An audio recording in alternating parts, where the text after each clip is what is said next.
is here to talk about his new book. The book Culture is actually selling it right now outside on the right side door of 104. So if you're interested, please grab a copy, and then Professor Wu will actually be signing it afterwards.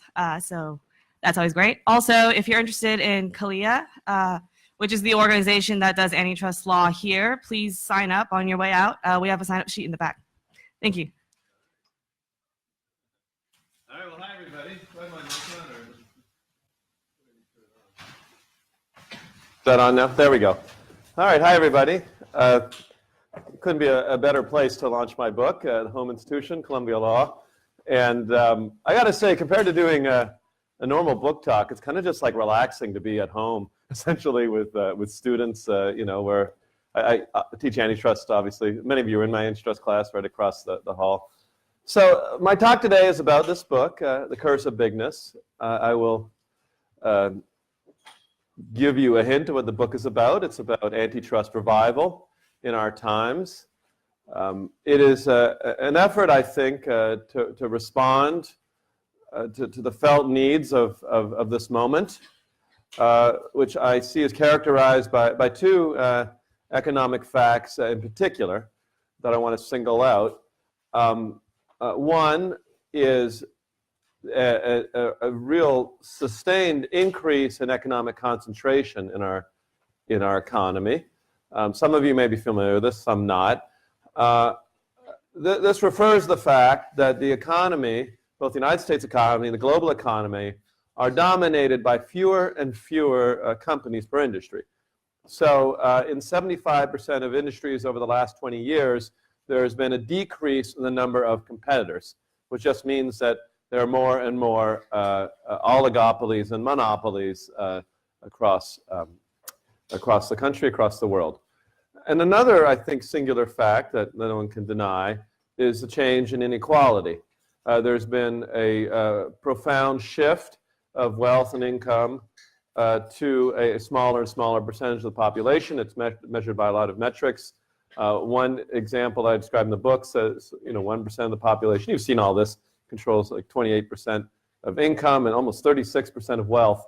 So there has been a incredible both concentration economically, but then also shift in inequality. Many economists believe those two trends are related.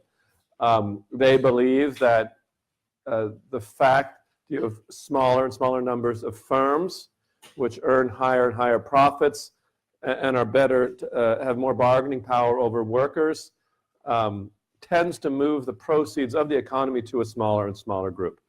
So that is the economic conditions that I'm talking about.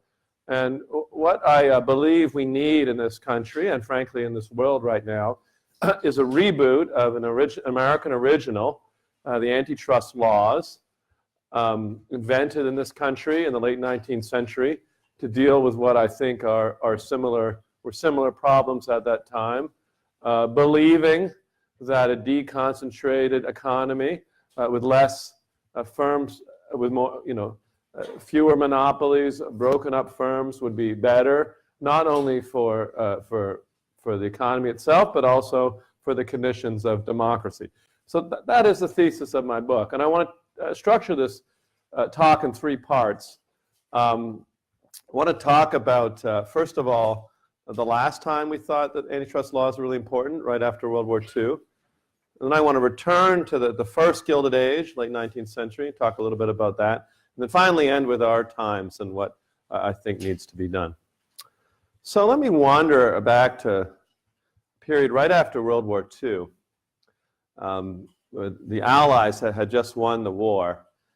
And one of the pressing questions, maybe the pressing question at the time, sort of an obvious question, which is, what do we do to prevent fascism from coming back? You know, it had taken a lot of lives, a lot of effort to defeat the fascist powers centered particularly in Germany, Italy, and Japan.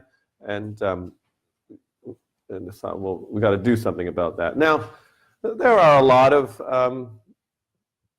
answers to that question. There's no one answer. The United Nations was founded during that time to try and prevent war. There were specific limits placed on German and Japanese military buildups and so forth. But one thing that I think has been lost was a thinking of that period that tied the economic conditions of Japan and Germany to the rise of fascism, and was concerned that the unregulated, uncontrolled monopolization, particularly the German economy, had led to conditions that were ripe for dictatorship. So one of the things I'm really trying to emphasize in this book is the political side of antitrust. The theory went a little bit, just to get into the history a little more deeply. Germany did not have antitrust laws in the first half of the 20th century. They didn't break up their trusts. And so the economy was dominated both by cartels and by a few monopolies. Three of the most important were the IG Farben chemical company, the Krupp's armament company, and the Siemens infrastructure company. And one of the crucial things that happened, and you might find some parallel in our times around the world, not in the United States, is in the 1930s, Germany went into this terrible economic shock, obviously felt around the world. There was widespread material suffering, and unsurprisingly, the rise of a strong leader who promised national greatness, promised the defeat of enemies, foreign and domestic, sort of sees this mandate of turning Germany into a world power and restoring its lost sort of mythical greatness.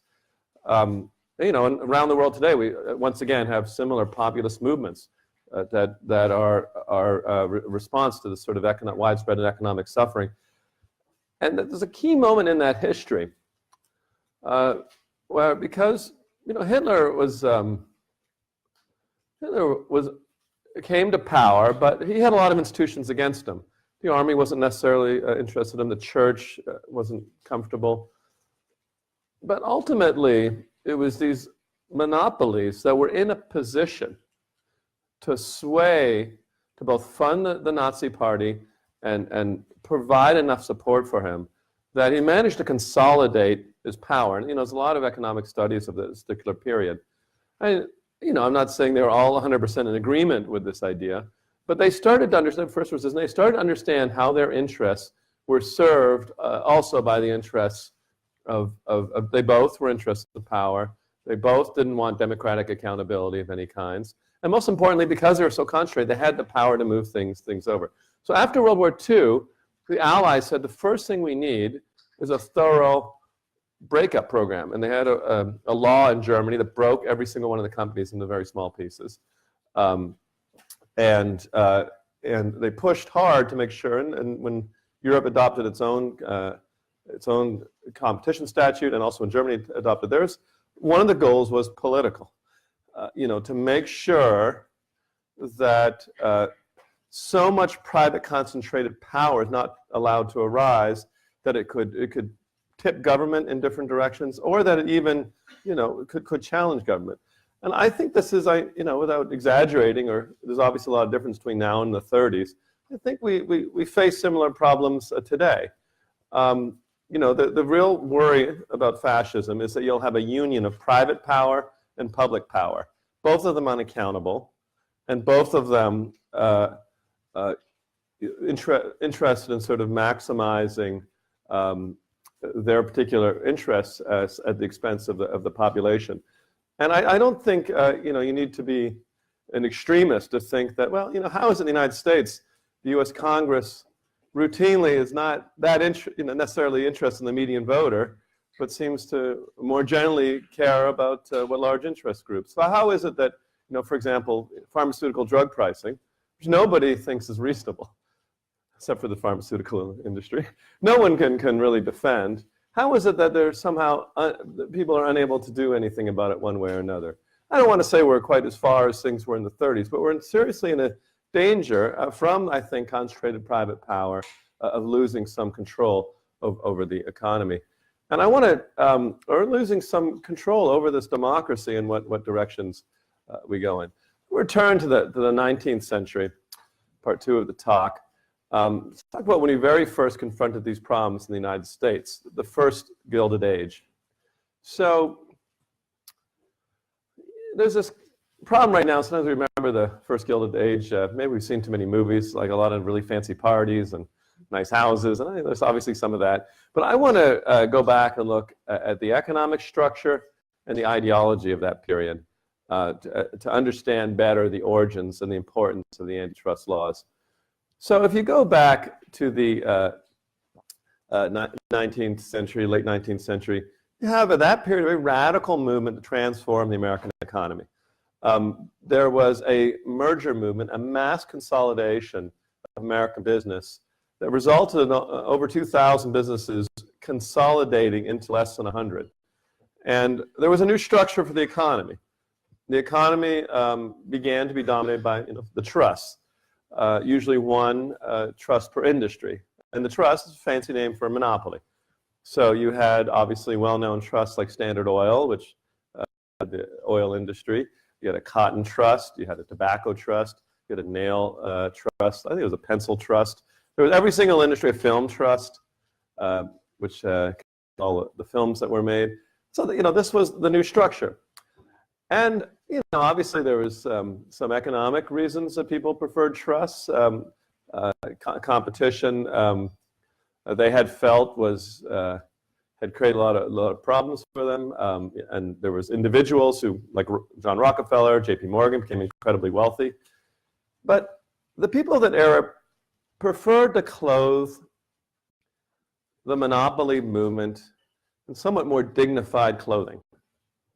They like to say that they were leading a new order, part of a scientific advance in how humanity should live, that they involved in an evolution from the competition of Adam Smith, which had been fractious and ugly and messy, towards something grander, more beautiful, ruled by a series of giant monopoly corporations in the model of Standard Oil, who were sort of more enlightened. They sometimes said they were evolving as man had evolved from the ape. They believed very powerfully in a process of survival of the fittest, social Darwinism, as applied to business and as applied to humanity. So this is the ideology. So part of this held that the unfit or the weak should be eliminated or should die. Now, the social Darwinist movement, associated sometimes with Herbert Spencer, who the law students will know from the famous Holmes dissent, took this view for everything. Herbert Spencer himself was very opposed to what were called poor laws, so welfare or anything. He said it's much preferable that the unfit be left to die, that they sort of rid the world of them to make room for what's coming.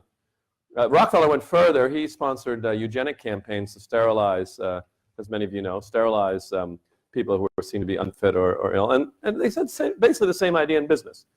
Is small business, small farmers, whatever, they were going extinct, and the monopoly was the preferred form. Adam Smith was wrong about competition. It was a bad idea. So that was the movement. Now, at the risk of stating the obvious, there was resistance, and the resistance generated the antitrust law. There were, in fact, something close to rebellion. There was the farmers' movement, the Granger movement. There was an antitrust party. There was there was workers' movements, rise socialists, anarchists, and so forth. But the most concrete form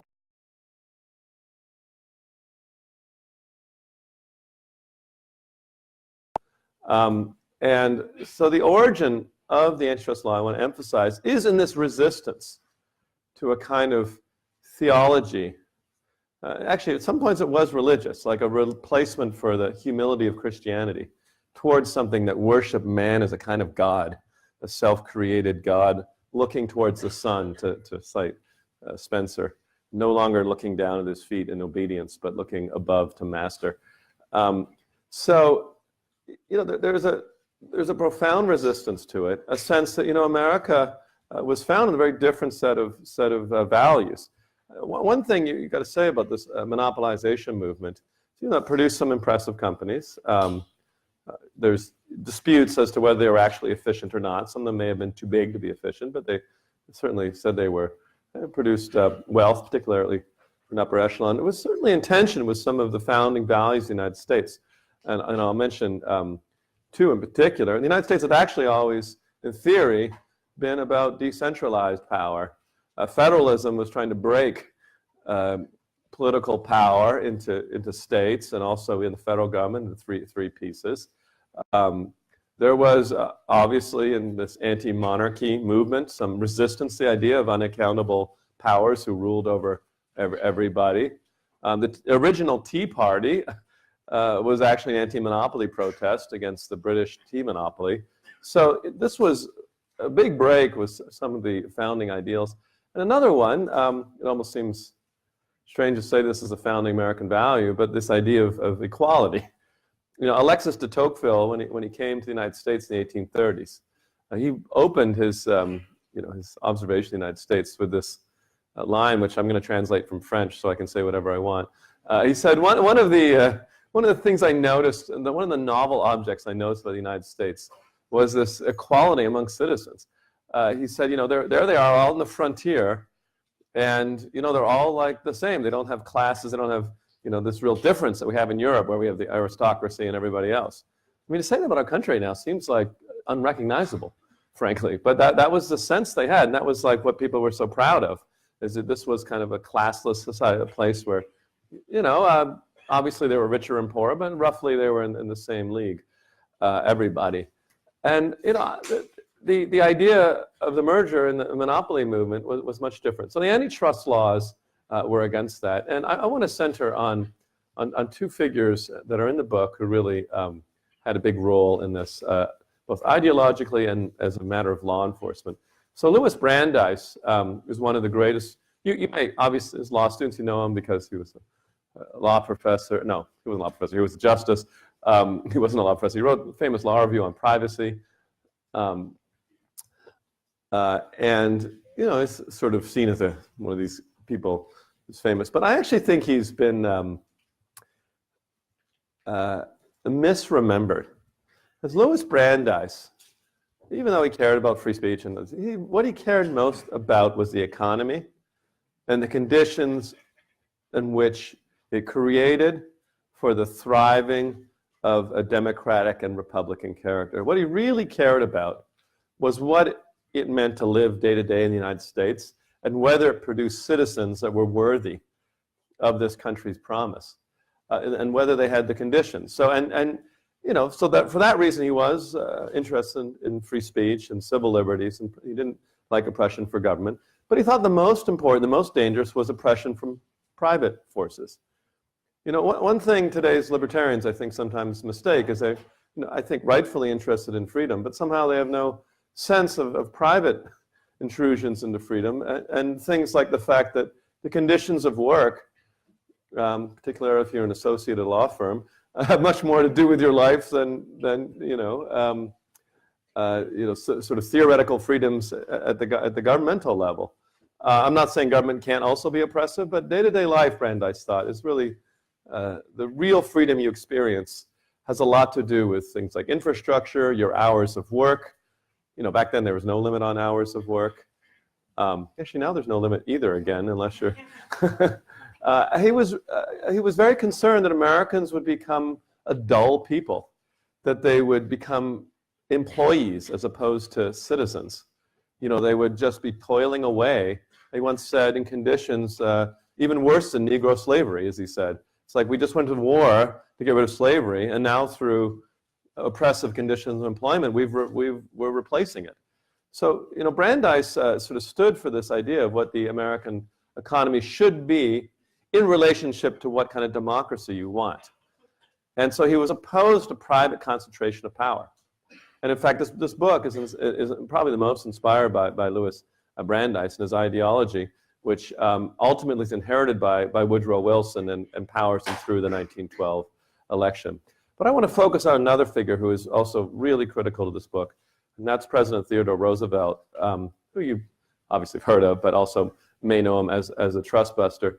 Being law students, you know that we should be learning that, there's law, statutes. The Sherman Act is very strong in its language. It says that monopolization is a felony. It seems like when the economy is covered in monopolies, it seems like that seems important. But law doesn't mean anything unless it's enforced, and unless you have law enforcement with the courage to take on big companies, to undergo the kind of criticism that you will undergo, to take on lawsuits that take years and years and years and might go nowhere. And so Theodore Roosevelt, I think his great contribution to America, there's more than one, but great contribution to the American Republic was his, almost on the moment of assuming power after the assassination, his decision to wage war against the most powerful private and largest private firms in the United States. And he said that he did this for clear reasons to save the democracy. He saw, in times not unlike ours, a rising tide of discontent, a rising tide of popular suffering, economic misery, and a sense of powerlessness in front of corporations and other entities that he saw, if things weren't done, would lead the country either into anarchism or socialism. That there would be, there have been rebellions before, and he thought there would be rebellions again. And he said, it's a duty of it doesn't sound crazy, of government to respond to democratic need and restore power. And so he brought these suits. It's, in his private letters, he said, we need to sort of figure out who actually runs this country. I think we need to re-ask that question, frankly, and have that same kind of bravery. So this takes us to our present time. So in the 1900s, early 1912s, almost all of the trusts were challenged. Most of them were broken up or conditioned or did something. I think this was an important episode in American history. It's referred to earlier. I think it led the United States down a different path than some of the European countries. Almost all of them, which ended up under dictatorship or totalitarian government when the Great Depression hit. And it leads me to our present time, because I am under I'm not alone in this, but I feel that our antitrust law has wandered too far from its origins, has become too narrowly economic in its focus. In fact, has shriveled, become sort of a shadow of its former self. Over the last 40 years or so, it has increasingly become on the grip of the narrow economic view, which takes the idea of antitrust as primarily about lower prices for consumers. It's forgotten any idea that its broader goals have a political valence. It's forgotten some of the larger harms that are supposed to go on. And as opposed to having its original purpose of trying to fight monopoly, at its worst, the antitrust law sometimes glorifies monopoly.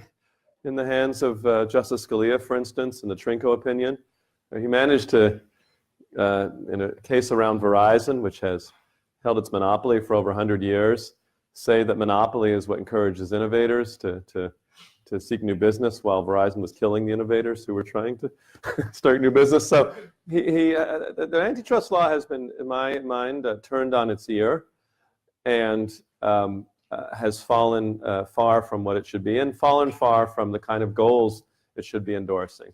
So in this book, and more publicly, I've been calling for a reboot of the antitrust laws. I can give you more details on how I think it should be done. I believe it across sectors. One of the areas that seems that people are very interested in is high tech. Tech is one of my, the economy, the sector I grew up in. I think we have allowed the tech sector to become too concentrated. People thought it was impossible for Silicon Valley to ever, at one point it was so competitive, new firms all the time. We would never possibly have any kind of large companies or monopolies that lasted any time. Obviously, that's changed. I think we made, I worked in government both for the Federal Trade Commission, one of the enforcers, and for the White House. And I think we made mistakes during the last administration. I think we allowed, for example, we made a lot of mistakes. I don't take blame for all of them. We allowed the airlines to consolidate into just 3 airlines, all of whom feel very comfortable sort of raising their prices and raising their fees on everything while they narrow the seats. Nothing, what are you supposed to do? Fly Sprint or walk? You don't really, Spirit or whatever. You don't really seem to have much you can do about it. They've been narrowed. I mentioned pharmaceuticals before. The pharmaceutical industry is consolidated. And they've also learned that they can raise prices without any accountability at all. I regard this as one of the greatest failures of government.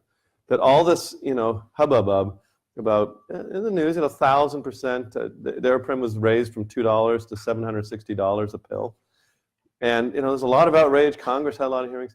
Nobody has done anything. It's been 5 years, and the industry has learned that you have to have a bunch of hearings, and Congress will say some things, but they won't actually do anything. And, it is a sign to me that we've lost something of this idea that the people control this country. There are so many issues across the board where a majority wants something, and they don't get it. And that's kind of a simple test of a democracy. Like, how many people are in favor of pharmaceutical price gouging? I don't think any. Maybe it's like 5%. It's always, America's always 10% who are, there 10% of people like Congress, for example. There's always some percentage of people who approve of something. So things have wandered back. And to focus just on my closing on some of what we allowed in tech. For example, some of you know Facebook, and somehow over the 2010s we allowed Facebook to buy most of its major competitors. They bought Instagram, which everyone was saying, oh, this is a new company that's going to unseat them and challenge them. So we bought them for $1 billion. WhatsApp came along. They had their very global reach, a sort of threat to compete with Facebook. They bought them for $18 billion. So those are supposed to send alarm bells in Washington, D.C. You're not supposed to be illegal to buy your main competitors. And in fact, that was what Standard Oil did.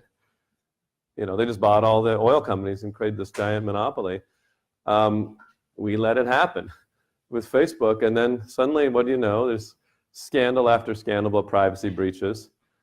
Who knows if the 2016 election was affected, but it might have been. And I think all partially because they don't face any real competitive pressure.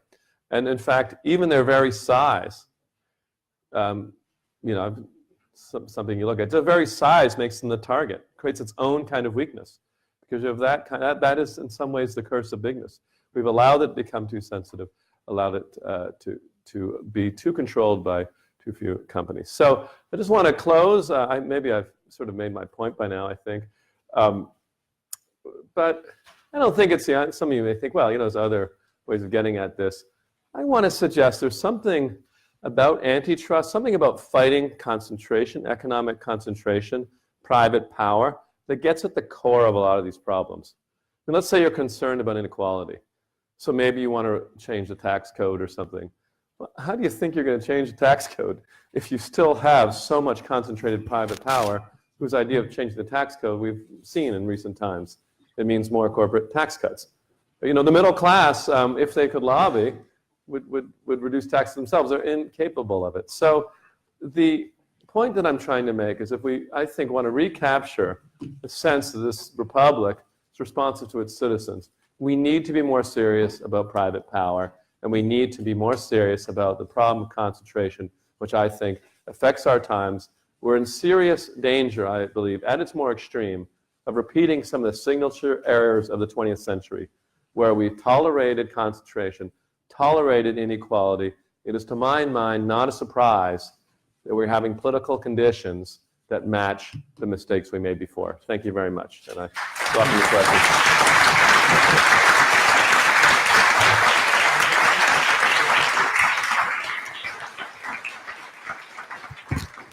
Tim, I'm wondering if I can ask you a question.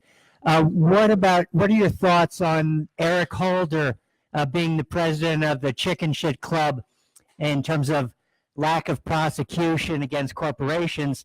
And then the New York Times published about 2 weeks ago an article that the Trump administration was doing less than Obama in terms of giving all these corporations a discount on their corruption charges.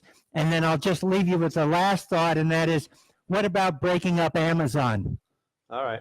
Well, it's not a small number. So actually, I think that despite it being a vulgarity, I think chicken shit club is an important concept. Do you guys know that it's a references to Jim Comey, who used to give this speech to the federal prosecutors at the and he did it like that. Have you guys heard this? I'll show you. He said, "Who here has this is at the SDNY," and so he sat there in front of all the prosecutors in a very proud tradition, a Southern District, and he said, "Who here has never lost a case?" And a great number of the attorneys put up their hands.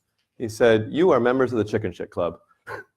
Because if you've never lost a case, it means you're not bringing enough cases, or you're not bringing cases that you might lose. And he had a very good point. There has been a cultural drift in prosecution. This is part of what I'm targeting in my book. Towards, it's trans-party, towards this extremely cautious kind of law enforcement. We only bring a case if you have like the perfect case. And, that is obviously not the exact right level of whether it's criminal prosecution or whether it's antitrust. And one of the reasons is, the better defended the target is, you're going to end up staying away from those cases because you're afraid of losing. So one of the things that I think is an unfortunate antitrust policy is they essentially have left alone the bigger companies, the bigger industries, but they'll like find two barbershops in Seattle that are agreeing on their price and put those guys in prison. You know what I mean? Because they're easy targets. They're either easy targets, and they want to win cases, and people are afraid to lose cases. So, as law students, we need a new generation of people with the courage of Theodore Roosevelt, the courage of that comes with good prosecutorial discretion. I'm not saying to go crazy, but this generation that looks at their feet and does not bring hard cases is bad for the development of all of our federal laws. And I'll take some other questions. I'm sorry, I know I didn't answer everything. Yeah. I was just curious on big tech, continuing with it, what are the harms we actually feel since Amazon, Facebook, and Google are providing free services? Mm-hmm. So what element of their power do you think they derive from the vast troves of personal data they've collected on? Yeah, I think that's a good question. So I think the question is the easiest answer, I think, for Facebook. I think Facebook has hurt competition and hurt innovation in the social media sector, and also had sort of I wouldn't say they're non-economic, but other kind of harms like privacy harms and so forth. So I think because Facebook hasn't had much competition, since they managed to buy all the competitors, they have been able to do a couple things. First of all, they've been able to dial up their privacy abuses with some confidence that no one's going to leave, or not enough people will leave that they'll have to do anything about it. Now some fault may lie with the consumer, but also some fault, if someone's saying, if you have a competitor, they'd say, hey, these guys, they don't protect your privacy, why don't you come here, right? But there isn't really, what are you going to go, Instagram? Instagram's also, so I think that I don't think they've run very reckless, the Russia investigations are starting to show how reckless they were. We're just trying to build their ad revenue. Again, no sort of check, there's no like lift to their Uber, if you want to put it that way, who says, well, here's some of the worst abuses. And if you get into it a little more carefully, it's probably also the case that between Google and Facebook, because they have a duopoly in online ad revenue, that they have jacked the prices in that area for their particular types of advertising. So that's a price harm. I think Amazon and Google are slightly harder cases. I think for some of the reasons you suggested, or that everybody has suggested. But I want to focus in particular on this the state of Silicon Valley as an innovative economy driver of the economy.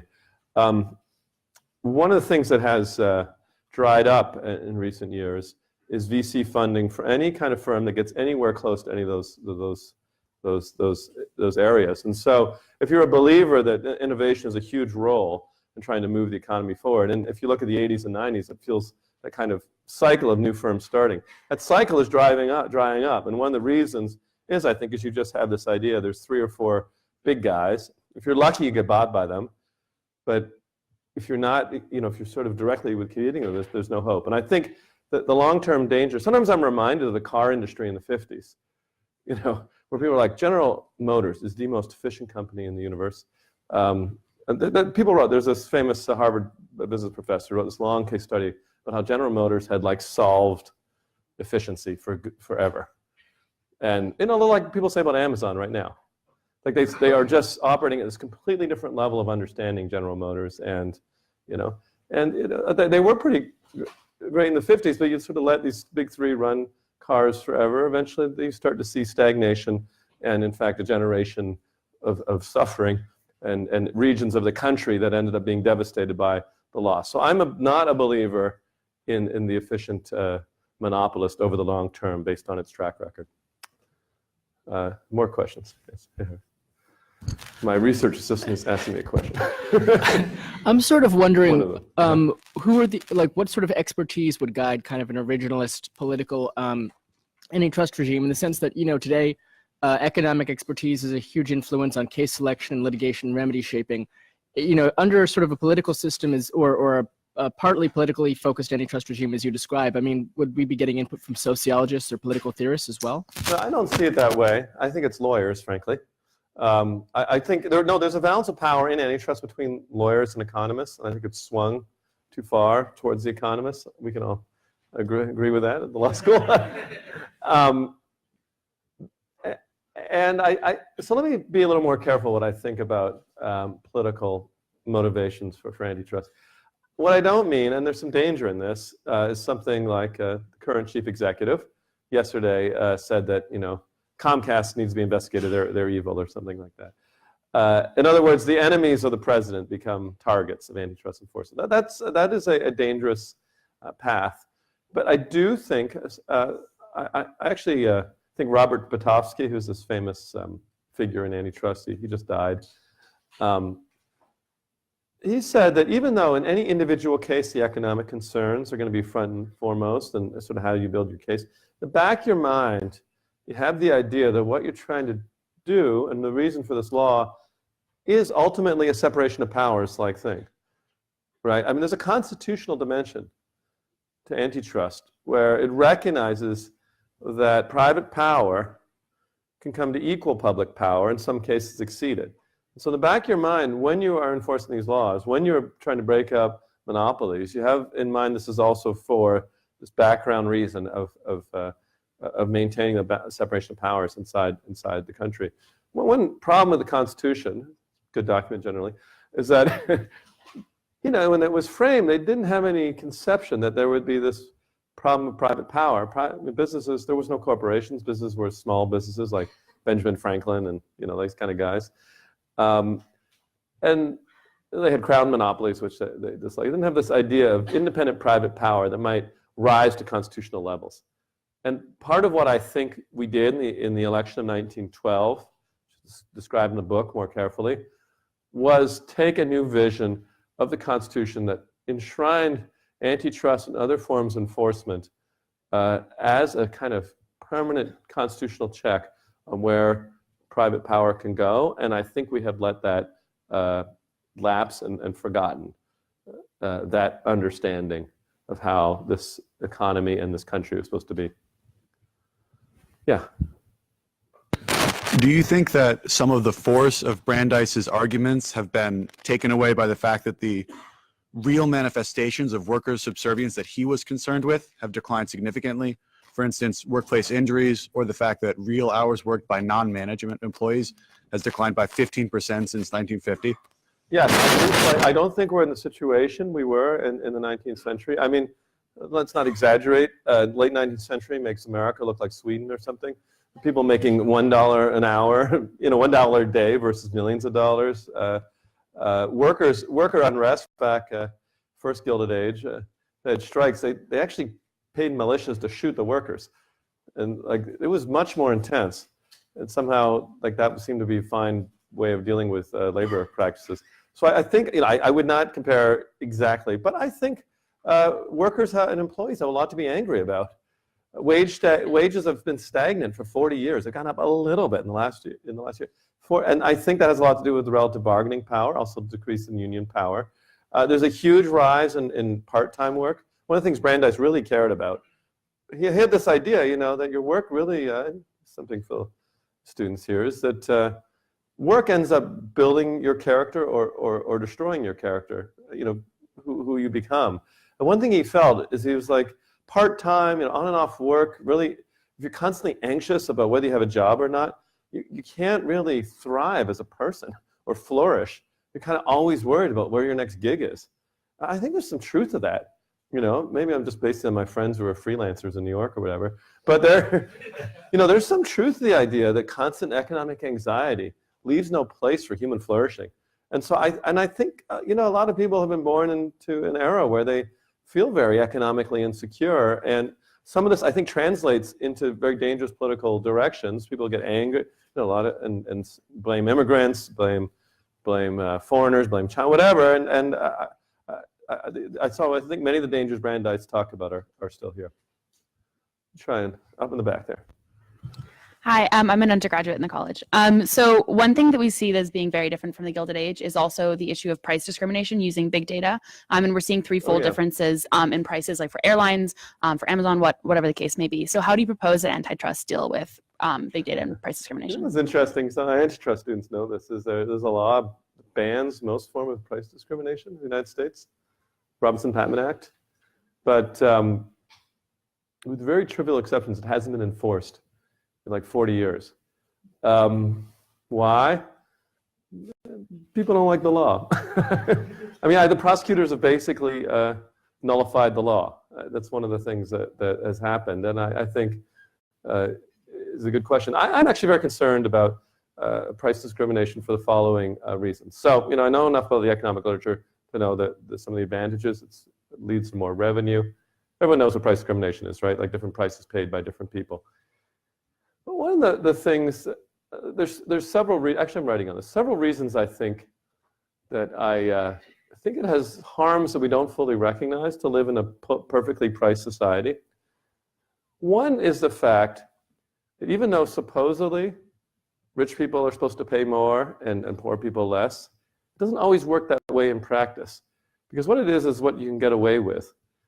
And what it tends to really punish is the unsavvy, the unaware, sort of the suckers, or the, you know, some people who are less educated, or just they're good at getting a good deal. You know, when I was in Stanford, for example, East Palo Alto was much poorer than West, but actually the gas prices were more for whatever reason. You know, the gas prices were higher, and you go to sometimes poor neighborhood, go to a grocery store, the prices actually aren't cheaper.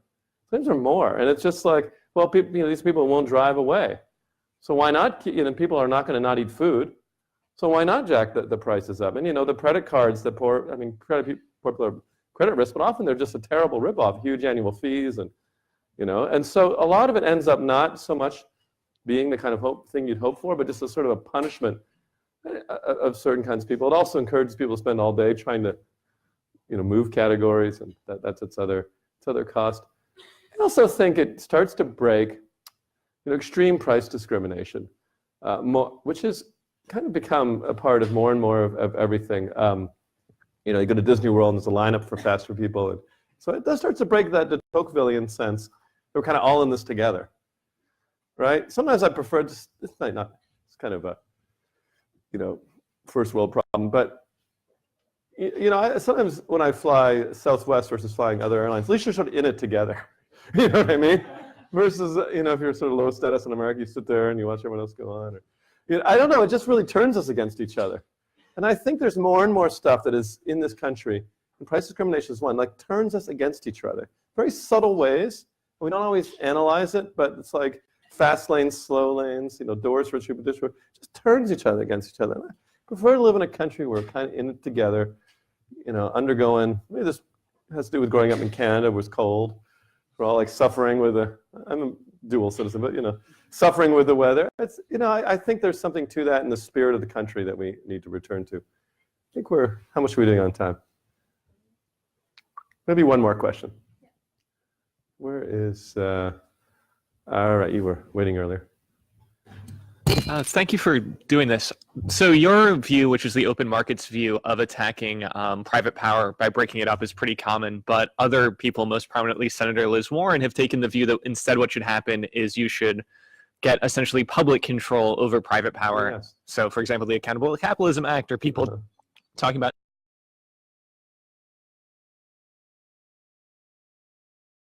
I was curious why you prefer your view to theirs. Thank you. That's a great question. So it actually goes back to the 1912 election too. I won't get into too much, but there's a big debate among people who are concerned about private power, which is the answer breakups or structural relief, or is the answer to regulate them? So in 1912, Theodore Roosevelt kind of changed and gone in the regulatory direction. First New Deal was very much the regulatory direction. The Brandeisian structuralists like me are like, no, let's break it up.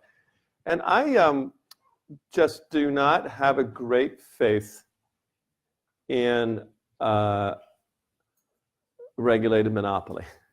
And I'm concerned that, let's take the example of Amazon or Facebook. One of the implications of heavy regulation is entrenchment. So you never get rid of them. And so you have that, 40 years later, like, okay, they're like the utility. You have to think about the future and think about Facebook as being like Con Ed, a bunch of like, I'll turn right wing and say unaccountable quasi-bureaucrat who's like, you're like, hey, why'd you do that to my profile or whatever? And it's still important for some reason to, like, it's how you have to see your family. And I don't know, and I also don't like the union. I mean, I talk about fashion. I don't like close union between government and private power. And actually, Facebook's a good example. So let's say you have a government who decides the government that Facebook needs to heal, right? Obey government. When I was in government, Facebook would come in and talk about how useful they could be to us. They'd be like, we know everybody's faces in the country, so if you're looking for someone, just tell us. Actually, no, they did. They basically, because it was looking for missing children, which everyone would say, well, that is such a great thing. But they also know everybody, so it could also be, well, we're also looking for a criminal, or we're also looking for someone accused of a crime, or we're also looking for someone who's a political opponent, or, it becomes worse and worse and worse. And so I guess this is my side where I'm not with the traditional left on this. I'm actually with the older left, the progressives, where I'm much more interested in breaking power than I am in the dangers of a union of public and private power. So thank you for that question. And I'll be outside if you want to see me, and thank you all for coming. I appreciate it.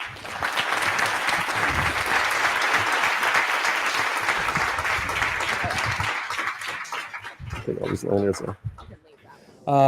Thanks for having me. I'm just going to give everybody kind of a quick update on happenings within internet infrastructure world here in New York, data center, internet exchanges, as it's kind of relevant to OPEN-IX, and being that we're in New York, I felt it appropriate. We'll kind of give you a little overview of the ecosystems here, who the major players are, and what's the big news that we've seen in 2018. Full disclosure, I'm not an analyst. In no way is this complete. If you want a complete report, you can go pay 451 or somebody 20 grand and get a complete report. Currently, so I'm the founder and president of NYNOG, day job, director of network strategy for Pilot Fiber, and former board member of OPEN-IX. So, New York metropolitan area, it's pretty big, right? 20 plus million in the New York metro area, 8 million plus in New York City alone, and that record population just got hit this year in around March or April. 50% bigger than the LA metro area and double the size of the Chicago metro area. If New York were a country, we would probably fall somewhere around 10th or 11th on the list of largest GDP, probably equal to around South Korea. So, quick overview of the actual ecosystem and who the players are here in the New York area. Fiber, we've got an abundant amount of fiber. We've got an abundant amount of fiber. Here's a bunch of the major players. What I do want to call out and ask is, does anybody know the outlier here, if you know what you need to do or what you need to have as far as licensing and permitting goes for running fiber in New York City? So who's the outlier on this list, or at least one of them?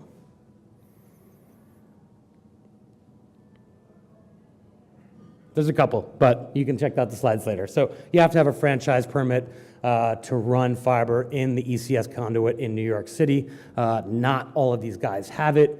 There's probably about 7 or 8 who actually have it. Internet exchange points. So we've got your 4, DKIX, NYIIX, Equinix, and Digital Realty. Interconnection platforms. These are kind of the guys that are your on-ramp to the cloud, providing transport connectivity, access to internet exchanges, private network interconnects through that platform, usually based on a SDN, if that's what you want to call it. And we've got 3 major ones here in New York. Everybody's kind of also doing their own thing when it comes to data center or carrier. We see PCCW in the game now. Digital Realty has their service exchange. Equinix has their cloud exchange. And then data centers. We've got a lot of unique data centers in the NYC metro area.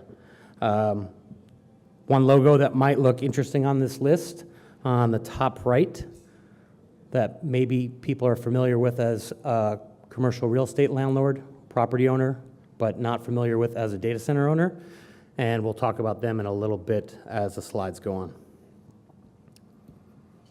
Cloud. So cloud, just a snippet. Like I said, this is not a complete view, but your major cloud players who have connectivity on-ramps, as well as some of the smaller guys who are actually all based in this area, but quite popular. DigitalOcean, headquartered in New York City.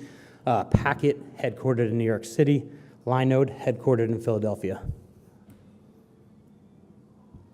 All right, so on to the updates and developments. Data centers. We saw NYI, New York Internet, acquire the assets of Sirius Telecom at 60 Hudson. That's a couple suites on, I believe, the 12th floor there to expand their data center footprint in New York. Their other data center is down at 100 William, and then they've got another one in New Jersey. We saw CoreSite bring some additional square footage on space in their Secaucus facility. And Neutrality exited 325 Hudson Street. There's not much detail around this that's public. Going back to the Jamestown logo I saw or showed you before, they are one of the owners or majority owner of this building. So you can put 2 and 2 together there. All right, fiber. We saw Zenfi Networks and Cross River Fiber merge for a combined 700 route miles, on 119 on-net buildings, and 47 co-location facilities across New York City, New Jersey Metro. We saw Extenet acquire Hudson Fiber Network. Has a large global footprint for lit services and some local fiber assets in North Jersey and Manhattan. Onto submarine cables. We saw Aquacom's make a decision to land Havru AEC2 at NJFX down in Wall, New Jersey. Targeted RFS of Q4 2019, built by a consortium of Facebook, Google, Bulk Infrastructure, and Aquacom's 7,500 kilometer cable with an initial capacity of 108 terabits per second. More in the submarine cable news, we've got Clarion, who announced an NYNJ1 cable to bypass Manhattan. This will go out of 1025 Connect in Westbury, New York, in Long Island, to Raritan, New Jersey, with a dry segment down to Wall, New Jersey, at NJFX. On to internet exchange points. We've got DKIX, some significant news. They've outgrown their initial /24 and are renumbering to a /22. We're looking at about 197 connected networks and 366 gigabits per second peak traffic. Brings us to NYIX, and we can see here that DKIX has taken over as the largest internet exchange in New York by number of connected networks. NYIX did some hardware platform upgrades this year, 174 connected networks, 495 gigabits peak traffic. We also saw AM6 exit the market. AM6 was an early adopter and proponent of OPEN-IX. They shut down operations earlier this year and have completely exited New York. All right, so trends and themes. We still see networks continue to expand into New Jersey, specifically 165 Halsey. In Newark and Equinix Secaucus, connectivity is getting richer and those ecosystems are getting denser as time goes on. We see the hyperscalers, as you want to call them, have preferred locations of interconnect in Newark and move to Newark. We see that from Google, we see that from AWS. We also see a new AWS Direct Connect gateway opened up in 165 Halsey. And something else interesting, we see that Twitch has moved off other exchanges and is single-handedly on Equinix, New York now.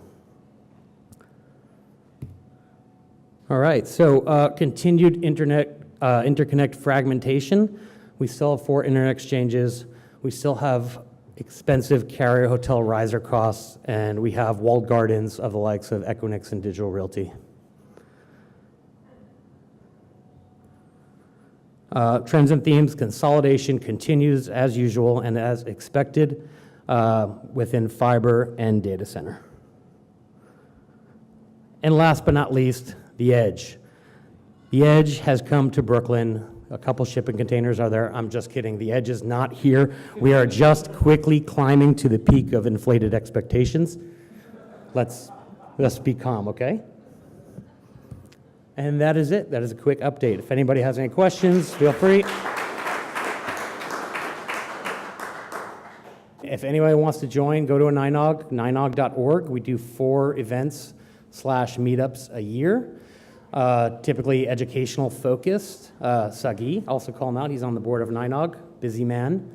Yeah, and we've got a lot of great sponsors, and I think we're going into our 4th year now for NYNOG.